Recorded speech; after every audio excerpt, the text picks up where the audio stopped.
Meekhal Pangthoktana Ward Member Khanba Yaroi, MEEYAM gi MEEHUT, MEEYAM the KHALHANDUNA Democracy WAHANTHOK LEIHALLU HAIBA demand ngase, KHURAI KONGPAL NINGTHOUBUNG LEIKAI THAMBALTHONG MEIRA PAIBI lupta SHINDUNA KHURAI KONGPAL THONGKHONG da WAKAT from CHATHAKHRE. Imphal East District ki Manung Chana, Wairang Kampu Gram Panchayat ki Ward number 8 amasong 9 gi MEEYAM na saruk yaduna chathakhiba WAKAT from aduda, KHURAI KONGPAL NINGTHOUBUNG LEIKAI THAMBALTHONG MEIRA PAIBI lupke member RK Leibak Tombi Kaubi amana hai. Democracy Chatpa Leibak amada MEEYAM na masagi MEEHUT Khanjanaba Meekhal Pangthokpage mahutta nam haduna MEEHUT hapchilakliba ase laibak thibane laingak na ngami haibagi matagom namduna khaliba members sing ase athubam matamda lauthokpiyo kanglon gi matung ina Meekhal Pangthoktuna MEEYAM na masa masagi MEEHUT khanjanaba hak ado fanghanbiyo hainasu mahakna makat takhe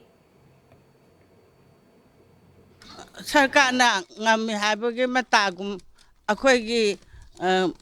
vote tungtokdana MEEHUT khalakiba si athuba matamda lokthokpiyo democracy gi wahanthok leihambiyo akhoi praja sing chana khanjaba MEEHUT na